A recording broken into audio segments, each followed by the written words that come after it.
दोस्तों, आज हम फिर तैयार हैं एक नई कहानी लेकर, जिसमें डर है, रहस्य है और रोमांच है। रामनगर के पुराने बाजार में एक तंग सी गली थी, जहां दिन ढलते ही सन्नाटा छा जाता। उसी गली के आखिरी मोड़ पर एक टीन की छत वाला छोटा सा दर्जी रहता था, जिसका नाम था ठाकुर टेलर्स। दुकान का मालिक था प्रहलाद ठाकुर, लगभग 50 वर्ष का, अकेला चुपचाप काम करने वाला। बाहर से देखने पर वह एक सज्जन और शांत आदमी लगता था, जो दिन भर महिलाओं के सूट, ब्लाउज और साड़ी सिलता था। लेकिन अंदर की सच्चाई औरतें भी बखूबी समझती थी, मगर किसी ने कभी कुछ कहा नहीं। प्रहलाद की आंखें हमेशा झुकी हुई रहती। वो दावा करता था कि उसे दृष्टि की परेशानी है, नजरों में धुंधला दिखता। लेकिन सच्चाई यह थी कि उसकी नजरें केवल कपड़ों के नाप तक सीमित नहीं रहती थी। हर शुक्रवार दोपहर उसके पास एक लड़की आती थी, जिसका नाम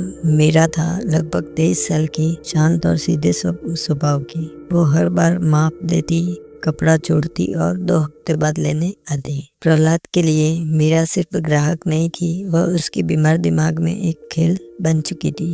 वो अक्सर उसके नाप लेते वक्त जानबूझकर चुनने की कोशिश करता और फिर झूठी शर्म से कहता, माफ करना बेटी, आंखें ठीक नहीं, गलती से टकरा गया। मीरा हर बार चुप रहती, डरती नहीं थी, पर कुछ सोचती जरूर थी। एक दिन मीरा ने दुकान में आते हुए दुकान के कोने में एक छोटा सा कैमरा छुपा दिया। वो अपने साथ एक पुराना ब्लाउज और सूट लाई और इस बार उसने जानबूझकर माप दोबारा देने को कहा। प्रहलाद ने अपनी गंदी आदत दोहराई, हाथ उसकी पीठ की तरफ कुछ ज्यादा ही देर तक रहा और फिर वह नकली अंधापन का ढोंग करता रहा। मीरा ने जाते ही दुकान के बाहर खड़े एक पुराने दोस्त नवीन को कैमरा थमा दिया।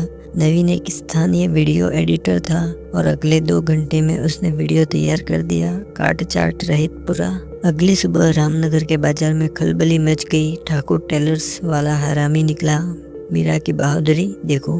वीडियो पूरे शहर में फैल गया। दुकान के बाहर जूते, पत्थर, गालियां और अंदर प्रहलाद अकेला डरा हुआ। लेकिन असली डर अभी बाकी था। उस रात उसने दुकान का शटर गिराया और खुद को अंदर बंद कर लिया। पुलिस की आहट सुनाई दी, पर वो भागा नहीं। उसने सारी लाइटें बंद की और अकेले कोने में बैठ गया। अचानक उसकी सिलाई मशीन अपने आप चलने लगी, चर चर की आवाज से। सुई बिना कपड़े के हवा में चल रही थी और वो सुई अब उसकी ओर मुड़ चुकी थी। क्या वो उस रात दुकान के भीतर सन्नाटा था? प्रहलाद ठाकुर के भीतर भी शोर था। सामने सिलाई मशीन अब खुद ब खुद चल रही थी। धागा नहीं, कपड़ा नहीं, लेकिन सुई लगातार चल रही थी, जिससे किसी अदृश्य शरीर को टाका जा रहा हो। प्रहलाद कांप गया। उसने उठकर मशीन की बत्ती निकालनी चाहिए, लेकिन प्लग अपने आप दीवार से चिपक रहा था। फिर वो सुई धीरे धीरे रुक गई, लेकिन अब उसकी दिशा बदल चुकी थी। वो सीधे उसकी ओर मुड़ी, जैसी आंखें हों जो देख रही हो। फिर सुई हवा में उठी। सुई ने उसके पास रखे फीते की तरफ इशारा किया और वह फीता अपने आप हवा में उठ गया। वो मीरा के ब्लाउज का वही फीता था जिसे वो बार बार छूता था।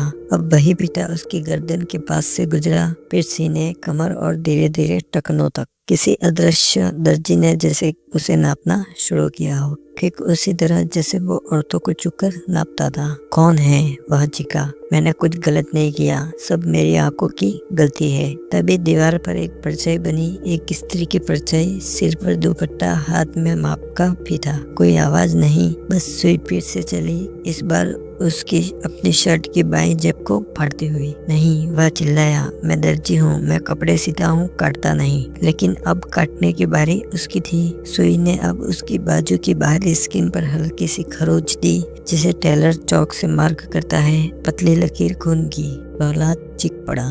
अब उसकी दुकान की दीवारें बदलने लगी थी। हर तरफ मीरा की तस्वीरें, नाप लेते हुए, सहते हुए और कैमरे में रिकॉर्ड करते हुए। हर तस्वीर में प्रहलाद का चेहरा विकृत और अधिक डरावना होता जा रहा था। तभी उसने पीछे से किसी के फुसफुसाने की आवाज सुनी। अब तेरा नाप ले लिया गया है ठाकुर, अब तू भी सिलेगा। इस दर्द में सुई के हर छेद से और सिलाई मशीन फिर चलने लगी, लेकिन इस बार उसके शरीर के साथ। सुबह दुकान का शटर खुला पाया गया, लोग जमा हुए, पुलिस भी आई। दुकान के भीतर प्रहलाद ठाकुर बेहोश पड़ा था। उसके शरीर पर छोटे छोटे सिले हुए कट, बिल्कुल दर्जी के निशान जैसे। उसकी आंखें खुली, पर अब उसमें धुंध नहीं थी। वो देख सकता था पूरी श्राप दृष्टि से, लेकिन कुछ था जो अब नहीं था। उसके हाथ, दोनों हथेलियों पर किसी ने महीन सुई से कुछ लिखा था। अब नाप पूरा हो गया है। पुलिस ने केस बंद कर दिया। मानसिक आघात, वीडियो स्कैंडल, पब्लिक अपमान कहकर मीरा कभी वापस नहीं आई। लेकिन उस दुकान को अब कोई औरत काम देने नहीं जाती। प्रहलाद अब हर ग्राहक से सिर्फ कपड़ा लेता, नाप नहीं। और जो भी पूछता कि आप अब खुद नाप क्यों नहीं लेते, तो वो बस कांपते हुए कहता, अब मेरी सुई नहीं चलती, किसी और की चल रही है। समय बीतता गया। रामनगर की गलियों में ठाकुर टेलर्स की दुकान अब बंद हो चुकी थी। प्रहलाद ठाकुर ने दुकान बेची नहीं, बस ताले में बंद कर छोड़ रखी थी।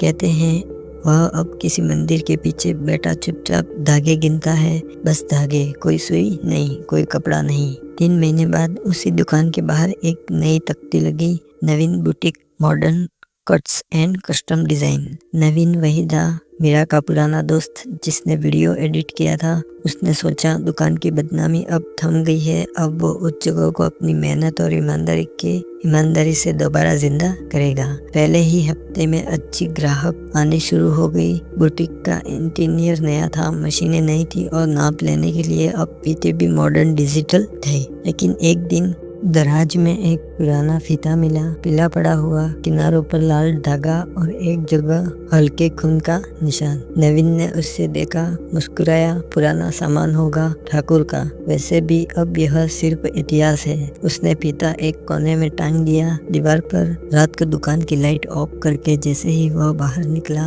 उसे लगा किसी ने फुसफुसाया, इतिहास कभी सिर्फ दीवार पर नहीं टंगता। अगली सुबह पहली ग्राहक रुचा, कॉलेज में पढ़ाने वाली युवती।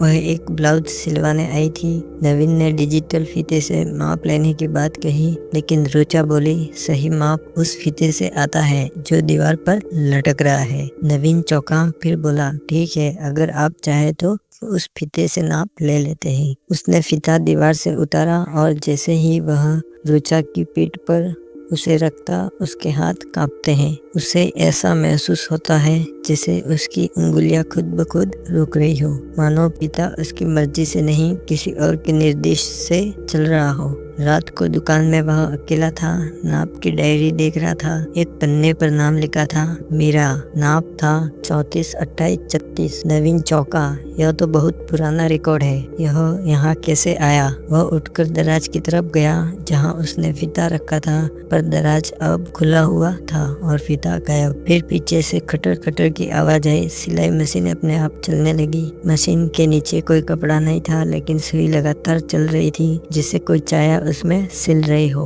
नवीन पीछे हटा, डर नहीं पर बेचैनी। फिर उसने देखा फीता दुकान के फर्श पर फैला था और धीरे धीरे वह किसी अदृश्य शरीर का नाप ले रहा था, कमर से, छाती से, फिर गर्दन से। सुई रुक गई। फीता ऊपर उठा और दीवार पर खुद ब खुद शब्द बने। अगली सुबह नवीन को दुकान में बेहोश पाया गया। उसके शरीर पर सिलाई के कट बिल्कुल वैसे ही थे जैसे प्रहलाद पर लिखे गए थे। अंदर दीवार पर फिर वही संदेश उभरा, जो नाप लेता है वह एक दिन नापा जाता है। रामनगर में अब उस दुकान के सामने से लोग गुजरते हैं मगर रुकते नहीं। कहते हैं दुकान अब किसी को किराए पर नहीं दी जाती। नवीन अब फैशन डिजाइनर नहीं, मनोचिकित्सक के पास जाता है। तो दोस्तों, ये कहानी कैसी लगी, जिसमें एक चरित्रहीन दर्जी की कुदृष्टि के कारण एक महिला, जो अब किसी भी महिला का नाप लिया जाता है तो वहां पहुंच जाती है। तो दोस्तों, इस प्रकार की कहानियों के लिए